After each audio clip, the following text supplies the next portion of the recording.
Hi, everybody. We're back. Hi. We're back. And before we jump into our routine, let me just do a quick station identification. Welcome to NJDiscover Live, a TV show which is airing at njdiscover.com. The show is also archived there. We can also be seen on YouTube TV, Long Branch Cablevision, Community Access Channel 20, Rutgers University TV, Monmouth County Cablevision Channel 77, Monmouth County FiOS Channel 44. You can follow us on Facebook, NJ Discover production page, and I'm trying to get this all out, and Twitter at NJ Discover. Wow. It's a perfect time for me now to introduce my ebullient, wise beyond her years, vivacious co-host of 5 years. You know, we've been hanging around 5 years. Tara Jean Vitale. Thank you very much, Calvin. It's great to be here. And I need to my co-host, the Rutgers' biggest fan and one of my very, very dearest friends, Calvin Schwartz. Thank you.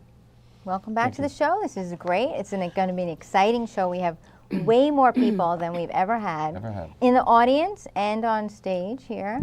And tell everybody about it. Well, why don't you just do a quick... You want us to catch everybody up on where we've been and what we've been doing? What have you been doing? I did a wonderful walk for breast cancer at Point Pleasant Beach this weekend. It was so amazing. Over 4,000 people showed up, and they raised over $500,000 for breast cancer, which was amazing. And then I attended a food stock where everybody brought food, and the high schools all got together, and that was in Freehold, New Jersey. And that was another amazing day. It was really just a beautiful weekend, and so many people were out enjoying it. What about you? Were you out? Did you do something? Yeah, I was out. I did my Rutgers football that I always do on Saturdays when they're in town. And, moving on from Rutgers football, I want to thank quickly just a few guests here, and then we'll go into how and why this show came about, which I think is very interesting. But I want to thank Avis Anderson from Monmouth Museum, Executive Director, and Laura Ansi, Public Relations at Monmouth Museum, because that's how this all came about. And it's an interesting story how we're all sitting here, and it began with an email that I had gotten from Laura, raising my awareness to an exhibit for an emerging artist. His name is Dion Hitchings. That was at the museum. So my wife and I went to see that. This is like 4 or 5 weeks ago. I went to see the exhibit. And then Laura said, would you like to see, they're setting up this NEO-LATINO critical mass exhibit in the main hall. Would I like to go see? They're setting it up. And I said, sure, because we've done things with the museum before. So I walked into the hall, and I immediately looked to my left at someone already hung, and I saw Ricardo Fonseca's An Act of Love trumpet, and I was glued. Really? And absorbed and captivated. What was about the picture that captivated you? It had some political undertones when he's smiling over there and I'm smiling. But it was just brilliant in the message it conveyed. So I was hooked.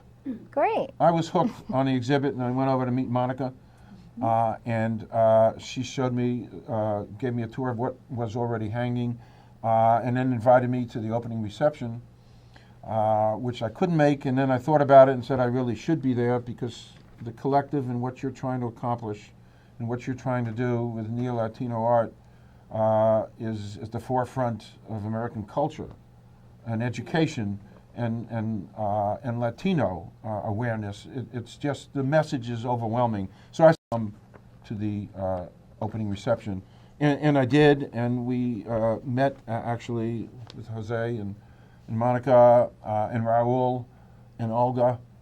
We sat out in the garden and talked, and then a light bulb went off in my head. I love these light bulbs, bright bulbs, not dim bulbs. A bright bulb goes off, and I said, gosh, we have to do a TV show with you guys, because it's such an important message. The art is beyond, and that's how this was all born.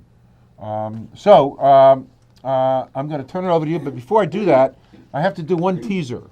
And the teaser is something that the news, I have to do this, and the teaser is, I want to make sure I get it right, the teaser is, if we have time, at the end of the show, we're going to talk about a Neo-Latino, I got to get this right, baseball blockbuster of a story that will scoop the entire world beyond. It's well, beyond. then we have to get it in, Calvin. Well, we have to, but it's a teaser. You know, I copied the word teasers from NBC and CNN when they get on in the morning and they tell you that there's a fleet of Russian ICBMs coming in and they're due to hit us in about 10 minutes. And then they break and they tease us and saying, update at 6 p.m. That's a teaser. And now I got that from George Carlin, the hippy-dippy weatherman. So I copied George. But anyway, we are going to do a teaser about something baseball-related that is just mind-boggling, if there's time. And it's over to you now. Over to me. Okay. Well, what I'm going to do is just introduce our guests. We do have a number of artists here, but the two people we'd like to speak to first, obviously, is Monica S. Kamen, artist and curator of the NEO-LATINO Critical Mass exhibit, and Dr. Jose Rodeiro, professor, author, and artist. Welcome to our show, and we are so glad you're here. We're going to be showing a lot of the art today in between a couple of breaks we'll be having, but you're here. Thank you very much. So I just want to start saying good evening to all of you. I want to start saying thanks to Avis Anderson, the director of the Monmouth Museum, for giving the NEO-LATINO Collective a voice in the community. Thank you very much, and giving us the opportunity to show and put everything in perspective. To Catherine Clark, the Arts and Education Manager, for all her collaboration and support. And to you, Calvin, for your interest in our group and event. Thank you to all of you very much. This project started a year ago. I remember sitting with Avis, the director of the museum, and telling her about an amazing group of artists who came together to create space for the Latino voice in the arts today. She immediately envisioned the potential of the project, and we started to work together. This group is based in New Jersey, but with community branches across the United States, in a country where people are constantly in flux. Critical Mass feature artists with roots in or ties to Argentina, Colombia, Cuba, Dominican Republic, Ecuador, Mexico, Panama, Peru, Puerto Rico, Portugal, and Spain. Now, if we're going to start talking a little bit about critical mass, one of the definitions for critical mass in the American Heritage Dictionary is an amount or level needed for a specific result or new action to occur. This is the one with this year being a presidential election year, and as the campaign process grew more and more divisive, the growing Latino voice is especially important. I realized that while our collective is made up and tries to stress a multiplicity of voices, experiences, culture, and aesthetics, it is in the political sphere that we have true strength in numbers. It is with the election season in mind that I came up with a curatorial theme of critical mass. And from there came some questions like, when does a population reach a point of pivotal change? For me, when it's enough energy behind some people transform.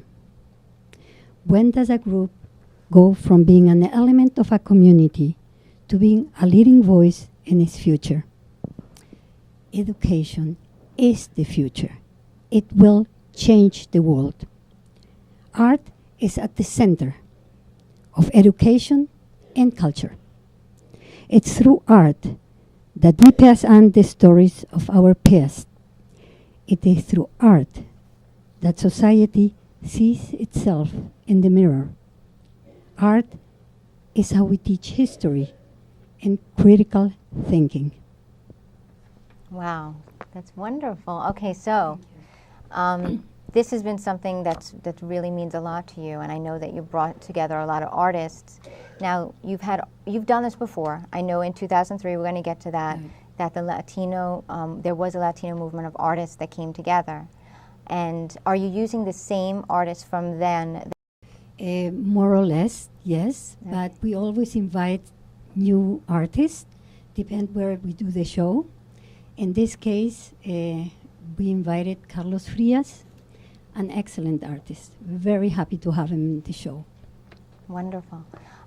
Now, are the artists benefiting from being in the movement as they had in 2003, and now are people seeing the work, and are they getting the opportunity to show their art more now because of this movement? Oh, absolutely, and we have incredible artists. I'm very proud to, to be able for them to respond to me and say yes. Not every artist, is available or is ready to.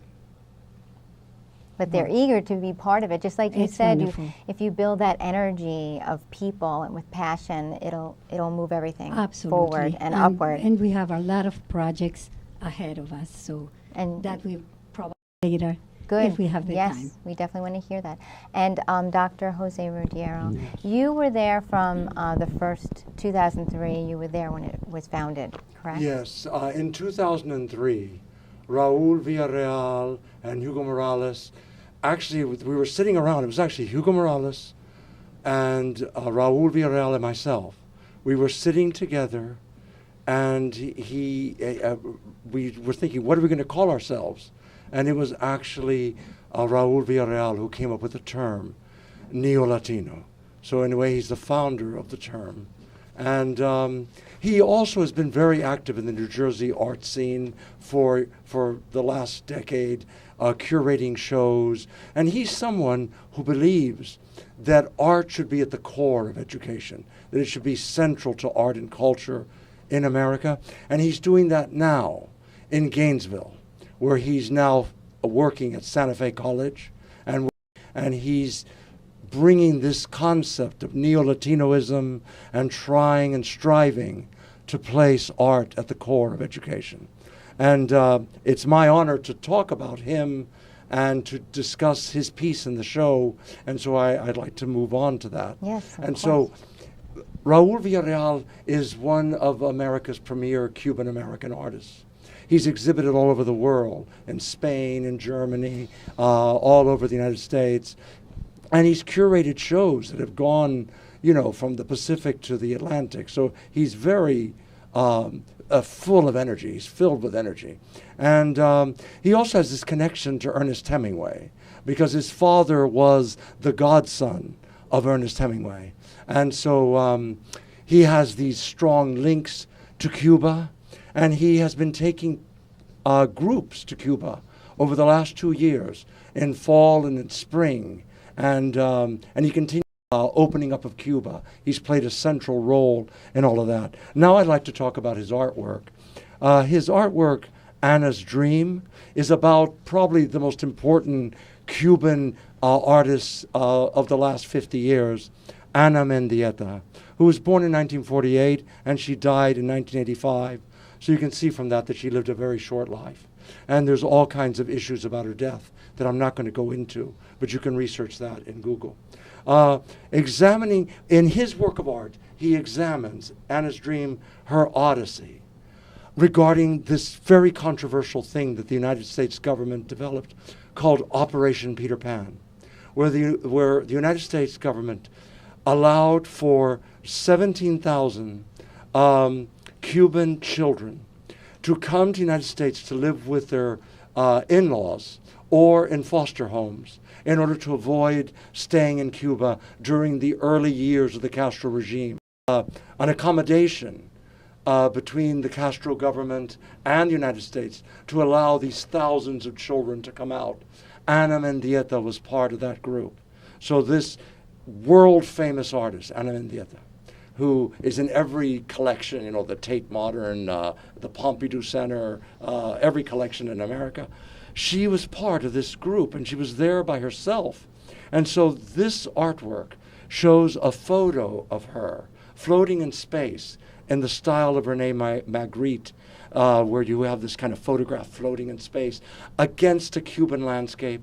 And then he uses the theory of amnesis, which was developed by the Bolivian theorist Nicomedes Suarez Arauz, to accent this work and to relate to how artists, when they are confronting a loss of memory, or in her case, not being able to continue her awareness, that she started to create these Rupestrian artworks, these earth body arts, which Villarreal has the shadow in the background, relating to those Rupestrian shadows which were created against walls and against stones and against embankments of water by this Cuban artist. And many of the artists in the show are connected to amnesis in terms of theory, like Hugo Bastidas has elements of it, as does Gabriel Navarre, his super help fun work, and also Sergio Villamizar, his work of art, his very famous work of art, Before and Happily Ever After, relates to amnesis. And so I think this is a good insight into Raul's work. Okay. Yes, and we brought that up so they could Yes, see so that. and the stream on the screen. So this is a good time to do something we've never done before, a station break. So we're going to do a station break and bring our next guests up. Okay, we'll be back. Okay.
Okay, we're back. Our next group of artists is Olga Mercedes Bautista Thank and you. Lisette Morel, who we Welcome. met a couple weeks ago, and now we're back. So Olga, why don't you start talking about your art, a little bit of your background, some bio, Sure. and you can right to the camera there. Sure. Thank you, Carl. Thank you, the Mamo Museum, and for inviting us, and for having the really for promoting this great exhibition. Just keep in mind, it's going to be until November 6th, and we are hoping people having the chance to see such a great exhibition. This is a great opportunity for us because it's giving us the opportunity to show what we are. Then probably you notice that we are more than a consumer society or a needed society of just culture or just food. We have a great art, and you're going to see at the Mamo Museum. I'm a Colombian-American artist. My work is more sculpture work. I had been working with stone, with marble, with clay, name it, but I started working with mixed media material, any medium that I have available, especially after Hurricane Sandy. Probably you remember how many trees were destroyed by Sandy. I started looking for all those materials that I found all over the coast in New York, Keyport, in Perth-Amboy, South-Amboy. And I started making sculptures, just respecting the details, the forms, and constructing something out of destruction. That was the idea. Then that is what we are in the NEO-LATINO show. We are trying to look for new process, new techniques, new mediums to express what is going on in society. That's why I like the NEO-LATINO group. It's always looking for new ways, new concepts, new ideas. That is the difference between this group and other groups. My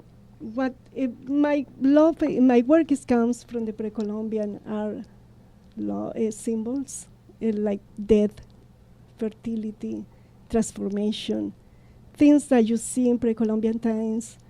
And you see that through my two pieces. You see El Dorado, that is El Dorado piece, is based on Christopher Columbus when he came to America.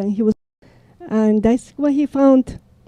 Then you see that piece right there is a sculpture piece. That one is not probably you can see the other one is an installation of, that one is El Dorado piece. You see in detail is a sculpture piece that I make in a three-dimensional way, and I was trying to make it two-dimensional. It's a silk screen piece. It's like a basket with small heads, baby heads in the basket. It's like the basket contains all the heads, and that is what you see in the piece. I have another piece that I don't know if you're going to have the chance to see. Yeah, but that's my work. But folks can see the other piece because it'll be up on NJDISCOVER in the morning, so they'll be able to see the other piece. Sure. And before I forget, where can people see your work? Where's your website? Sure, thank you for that. It's www.olgamercedesbautista.com. That is my website. Also at the NEO-LATINO website page that I hope is going to be promoted by the end of the program. Will promote that on the website where everybody can see that. And how long have you been doing this kind of art, using materials that that around you to create your That is after Sunday. Is that in my studio? I have my studio in the back of my house, and the whole roof was destroyed after Sunday. Then I just started, not the whole roof, but parts of the roof. Then I started working with those materials. Wow. Since then, because all of that was, people could look at that as debris or just nothing, but you saw all this. This image you could create from all these pieces that you found. That's just incredible. Yeah, it's amazing what you can do with recycling found materials. Yeah, that's beautiful. And also an appreciation of what you see. Yeah. And your work also can be found, is it also being shown in galleries, anywhere else where people can see it? Right now it's in the MAMO Museum. Okay. Yeah. Also I have in Facebook, Okay. in all the media, They Miss can Media. check it out, 'cause I love Great. that kind of art that you get from. Yeah, the three-dimensional. Yeah, It's really Yeah, it's just great. beautiful. Okay, next, Lisette, and I have to put this in because you're a fellow Rutgers grad. I am. I had to put that in. Yes, Rutgers, Newark. Yep. Yes. Which I am too. Great. Yes. So Lisette Morel. Yes, well, thank you, Calvin and Tara, and your supportive team for helping us get the word out about this amazing show. I'm a Dominican-American painter, and my BA from Rutgers and my M.F.A. from Tyler School of Art, Temple University. I will also be participating in the Newark Open Doors, which is happening October 19th until October 23rd, which is Sunday. And one of my pieces will be in the Accumulating Experiences. So that opens Friday night if anyone's free and wants to head to Newark. We're in Newark. Market Street, so 73, 75, 93. So that entire block, you can go to Gallery Alfaro, and they have all of the information. It's actually, they're coordinating the Newark Open Doors. And then on Saturday, October 22nd, with the Newark Museum, I will be participating in a performance-based piece. So that will be outdoors with the public. Okay. Yes. So the piece that I have exhibited, the Stillness and Silence, Hands Held in the Black, that really does echo, I believed, our title, Critical Mass. I use traditional and non-traditional materials with a limited palette. engage you and jumpstart a journey with you. And it's an emotionally physical journey and it just accumulates with movement.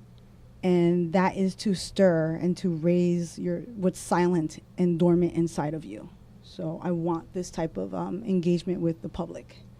It's massiveness, and I'm thinking bigger, and really coming off of the wall and really entering your floor space. So those are my next big pieces. And that is, again, I perceive them as these bodies that should interrupt your daily stroll, to really take a look at what our reality is.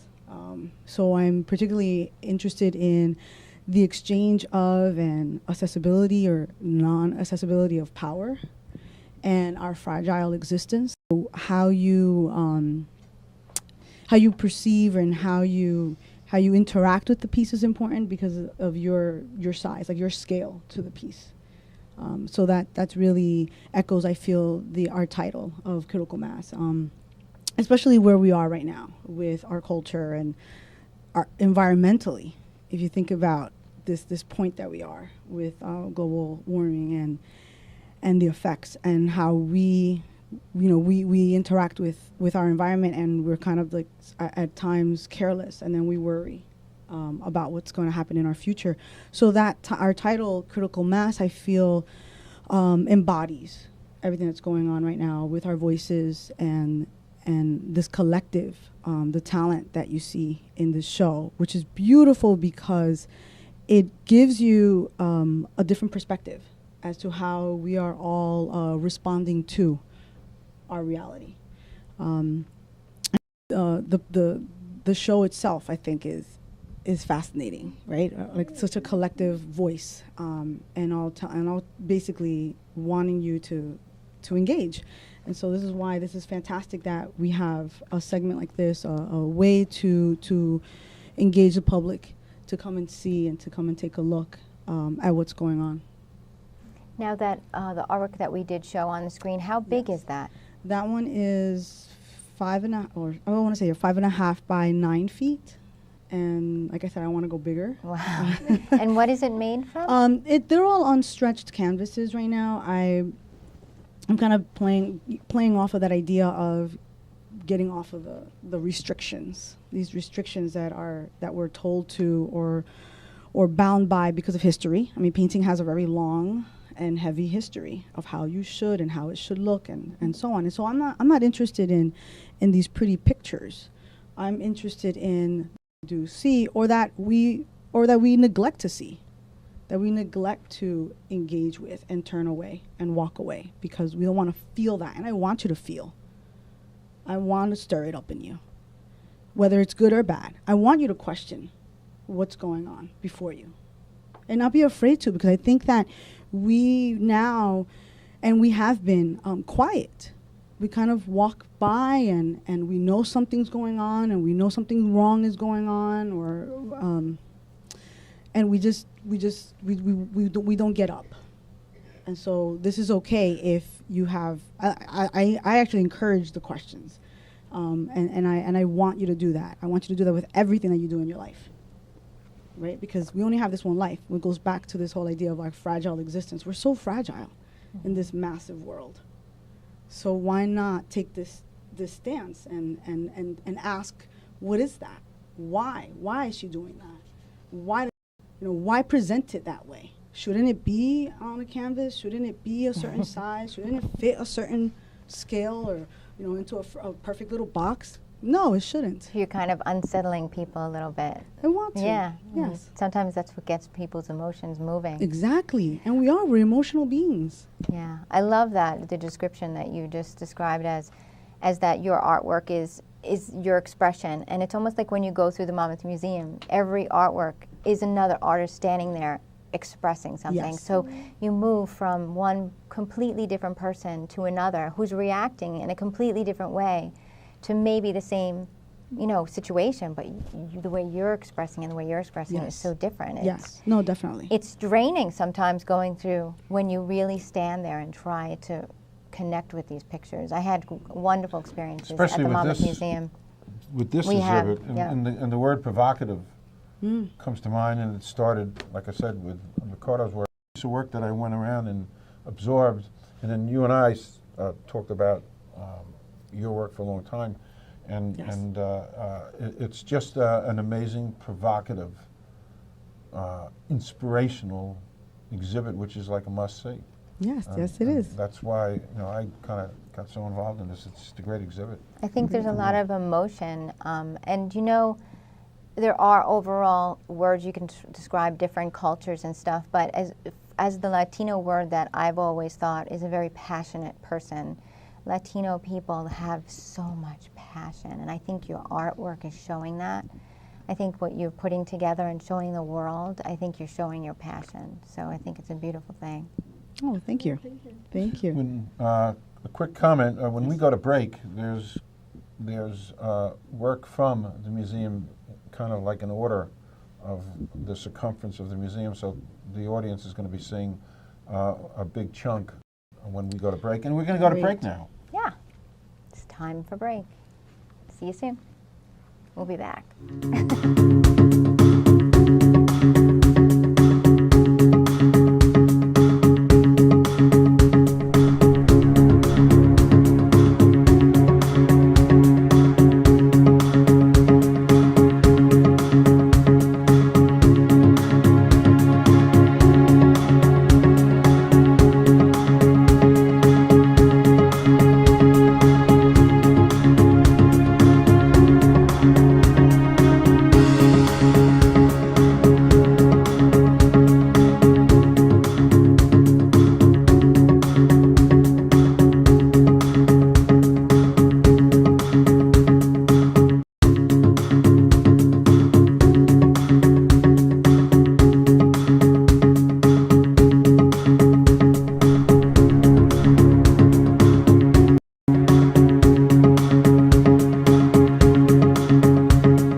Welcome back to the show. We have two new artists with us up here on the stage. I'd like to introduce Ricardo Fonseca and Hugo ex BASTIDAS. And Hugo is a Rutgers Newark grad, as we can see, as well as an artist. So we have our two Rutgers fans here. Okay, welcome to the show, and tell us about the artwork you brought today. So I'm a graphic designer. I've been doing graphic design for 20 years. I do graphic design, web design, and photography for Kane University in Union, New Jersey. And it's been a privilege to be part of the show, and privilege to be here in your program, and privilege to be standing to this gentleman who's also my mentor, and I studied under him, and likewise with Dr. Rodeiro, Dr. Jose Rodeiro, likewise. So it's kind of like the circle has come, that my journey has come full circle, which is it's quite I'm very happy about that. That's wonderful. So regarding the artwork, the green card piece, it is obviously larger than a green card. It's 2 feet by 3 feet, and has a mirror. So by size and the sheer size of it and the mirror, it's kind of indicative of and reflective of what one that steps up to it is viewing and reflecting back on his or her own identity and journey into this great nation as immigrants. And of course, it doesn't have to be somebody that that just became that just acquired a green card, let's say. It could be somebody who's 3 or 4 generations back. They can still look at that and be like, oh yes, I did have to come to this country and go through the struggles and, explore my identity and become an American citizen. So it's a piece of empathy. a piece of perseverance, and you know, I think each person will bring to it, depending on their journey that brought them to that point. What kind of feedback have you gotten from people who have stood there and looked in that mirror and never had a green card before and never thought of ever having a green card before, or their family? I mean, that's what you think when you stand in front of it. You think, wow, I don't have a green card. And then you think, who in my family had it? And then you go back and you think, wow, my great-grandmother had it. Well, you know, it's really one of those things you go through. That's like this whole progression when you're standing in front of that artwork. But what have other people said to you about that artwork? So people usually enjoy taking out their smartphones and taking a picture because it's designed to, you know, depict a serious subject, but to make it palatable and bring a little humor and wit to it. So by taking a smartphone and taking a selfie with it, you know, it kind of they kind of enjoy that interaction with the work, which is designed to do that. Yeah, it definitely, it was, you looked in it too, and how did you feel when you stood in front of that? It was kind of strange, because you can almost project what if Brenton had a green card. So when I went many times to see the exhibit, I've been there 2 times, not many, but twice. I did a selfie and took a picture of myself in the green card. And it's strange because that world is so far away from me. Mm-hmm. You hear the word immigration and all these things, but suddenly there I am in the green card. So it's very, there's the word provocative again. And it's almost surreal and emotional for me. Because my grandmother came from Russia, she had a green card and was never naturalized. So it was a powerful statement. Yeah, it really is. I thought it was ingenious. Thank you. Yes. Appreciate that. To jump, we won't talk about that other the thing that caught me, but you have another piece there that I'll show some representation tomorrow on the website. Faces, which I think moving. Can you say a couple of words about that? Because it's a video thing, and it's hard to put up on a screen. But sure. How did that come about? So Faces of America is actually 100 pictures that I took, and I also had taken a photo of the Statue of Liberty with a telephoto lens, and then basically I had taken 100 pictures of different nationalities, both male and female, from a child to an elder. And I appropriated the face into the Statue of Liberty with the same patina and greenish tone. So, and then I animated it with the transitions. And you know, what you get is kind of like a visual of we're all different colors and shapes and sizes, and we make this country. And it's not this just singular ideal face based on diversity. Right. Yeah, I loved it. It's something so many people should see. Yep. Okay. Moving on. Yeah, we're going to talk to Hugo. Well, Please introduce yourself. Tell us who you are and your little bio about yourself. sure. Hugo Bastidas. The X stands for Xavier. Ah, just in the case. X stands for Xavier. We say I was it's on going to the ask phone. that. But thank you, Calvin, Tara, the Mamas Museum, and everyone involved in this wonderful show. Monica, all the rest. I wanted to just give a shout out to Rutgers in Newark College of Arts and Sciences. I received a wonderful education there that just propelled my career, and that I think was one of the nice things about wearing this. But from there, I went on to receive a number of scholarships. A degree from my master's degree from Hunter, and I also went on to get a Fulbright, and the Fulbright is what really sent me into this direction. That direction was, I guess, encapsulated because as a Fulbright, you get to see another country for a year, and it's very much like seen a micro of this macro that the United States is. So when I came back, I started to paint my subject matter. And I quickly got picked up by a wonderful gallery in New York. And I've been with the Nora Jaime Gallery for 25 years, I think.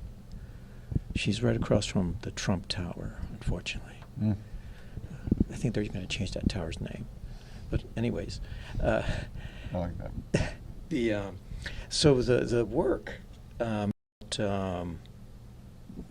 socioeconomic discourse, and what I saw in Ecuador during that Fulbright, I knew existed here in the States, and I started to paint it, and I used metaphor, analogy, irony, anything possible that I can use in a two-dimensional picture plane. The paintings, they look like photographs, so I sort of try to make them look realistic. I leave out the color so that I'm not trying to fool you in it being real, but it is real to a certain degree. Anyway, these two paintings, this one painting in particular, that I've been asked to talk about. Okay. Dieter's Flowers. It was a image that I captured. Do a lot of traveling and work in different countries, and I usually come back and finish the work. But there I actually stayed and did this painting. There's a painting in a graveyard that had overgrown, and what I saw in it was the new growth, the blossom, and then the old growth. And it all seemed pretty much in harmony. And I didn't want to be overt, but at the same time I wanted to capture the beauty of this transition that we all experience. I did a number of studies, but the last one was the one that's being shown here. The second... well, one question. Oh, then. yes. So that is the flowers. It's called... Dieter. DDA. And what is that? I don't... DDA is the fellow who runs the botanical garden in Marnay-sur-Seine, which is where I sit there for several months. I thought that's who it was. Yes, he's a sculptor, and his day job is taking care of a huge botanical garden. Wow. Yeah, and so that's a perfect name. You then. paid homage to him. I did, Yeah. and he's a wonderful fellow for doing that job. Yes. Now, the materials you use, the colors to produce those colors. Yes, it's oil on linen, and Linen.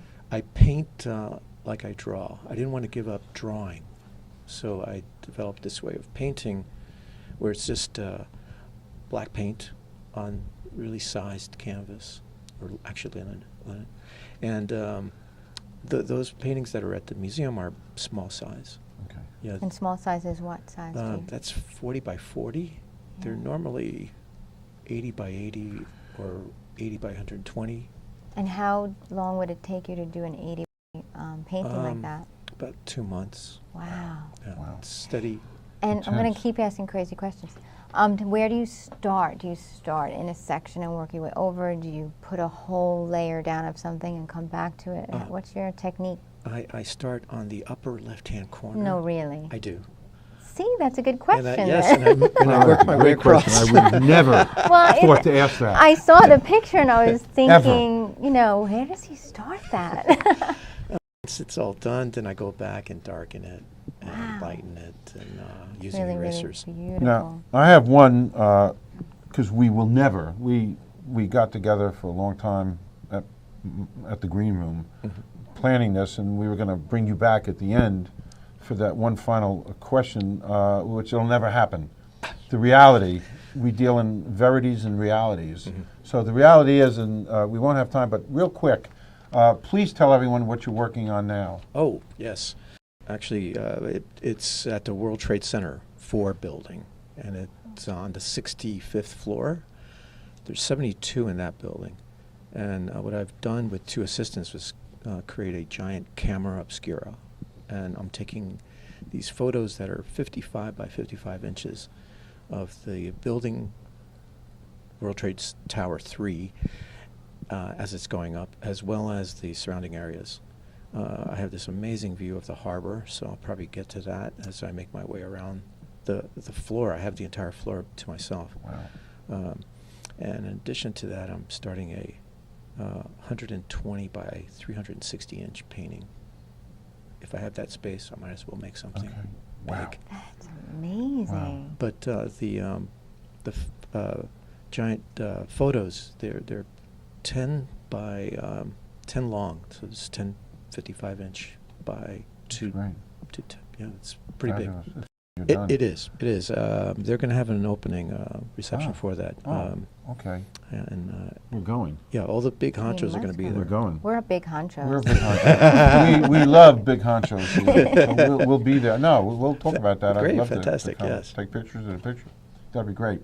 So I think we're going to do. Is he doing another picture or? just No, we're okay. going to do station break. Station break. A station break. We will be back. We're doing good here. No, we really are. We're moving along perfectly. We'll never get.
We're back with Monica and Jose, and this time you guys have the opportunity to talk about your work that's being exhibited at Monmouth Museum. So Monica, take it away.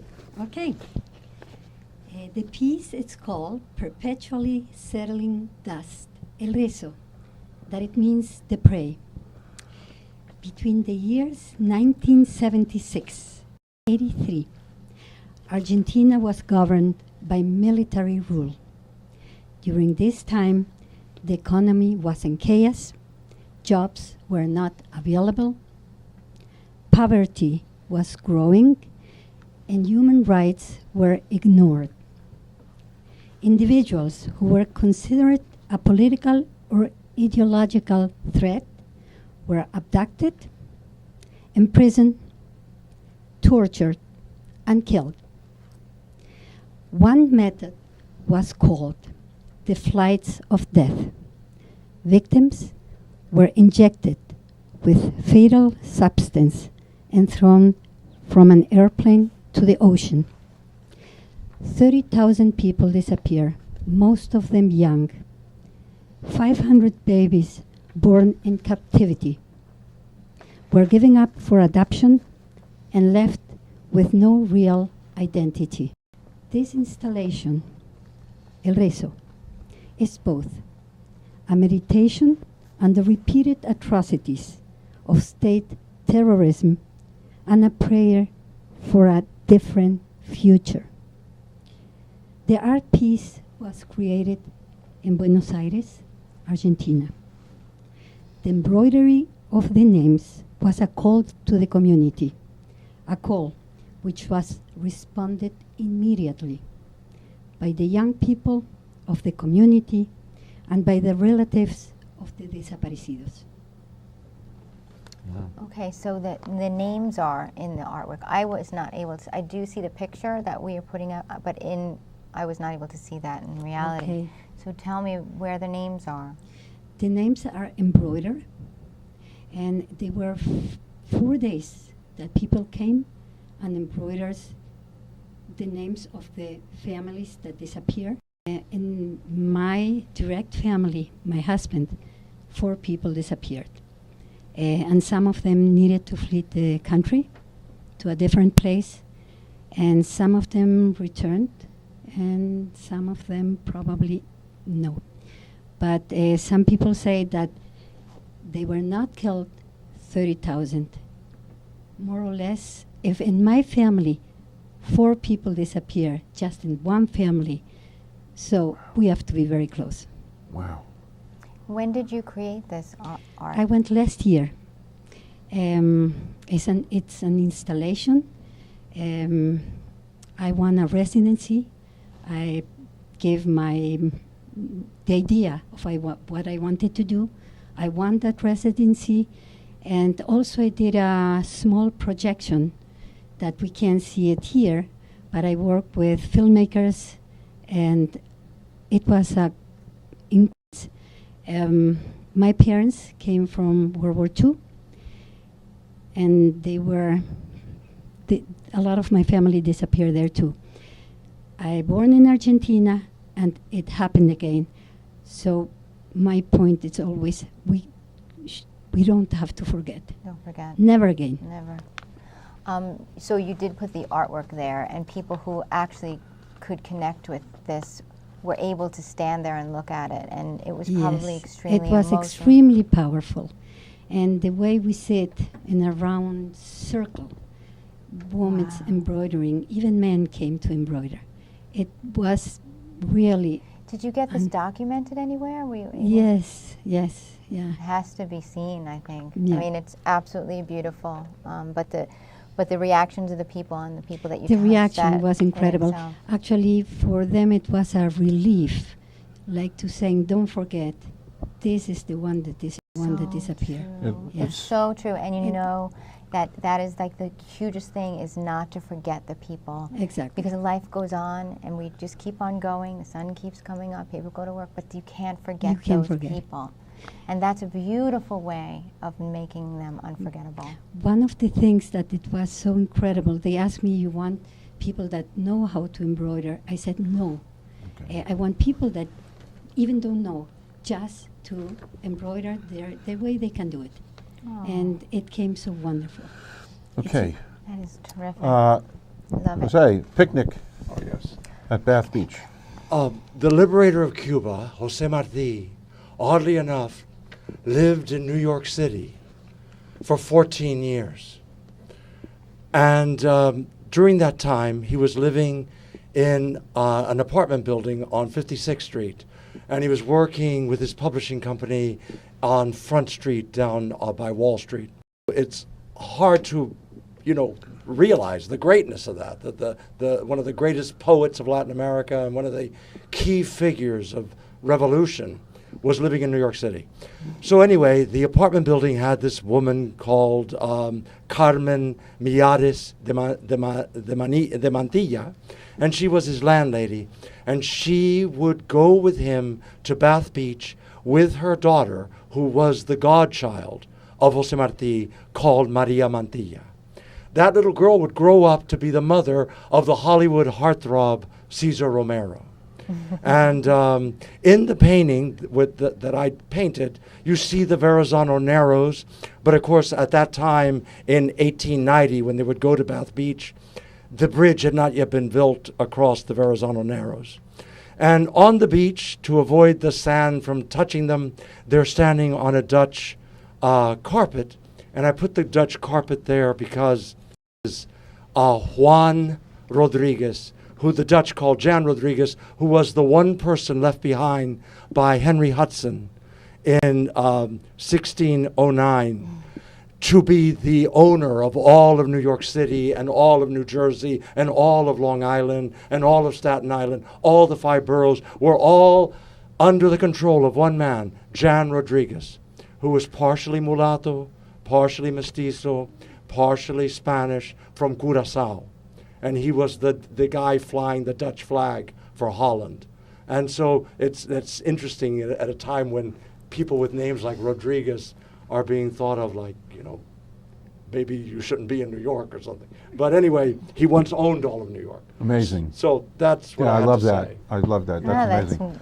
a lot of Okay, history hold on in a your mic. paintings. We are down to 2 minutes. So I'm gonna say my closing, and Okay. it's just to my closing to thank our corporate friends at the Windmill Restaurants along the Jersey Shore, Neo-Zoe Wellness Center in Cranford, and the Food Bank of Monmouth and Ocean County. To remind everybody out there, we're very close with the Food Bank here. The season of need and giving is upon us. And now to you, Tara Jane. Yes, thanks to the Monmouth Museum. You're amazing. Avis Anderson and Laura Onsi, Long Branch Cable Commission, yay, and Kevin Sierri, and to Rutgers University TV, thank you, and students and faculty. Stay tuned for some unique programming, fun stuff ahead, and thank you so much for joining us. Thank you, everybody, Yeah, this is all of you for being here this today. was a Artists. special night. This was a wonderful night. Calvin, you did good. This was they did good. They did good. You guys did good over there to light the fire. To quote Jim Morrison, "You lit my fire." Thank you very And, much for joining us. You did, and that's how we all got together and kind of party a little bit, and take it easy and relax and kick off our shoes. Am I still talking? Oh, it's.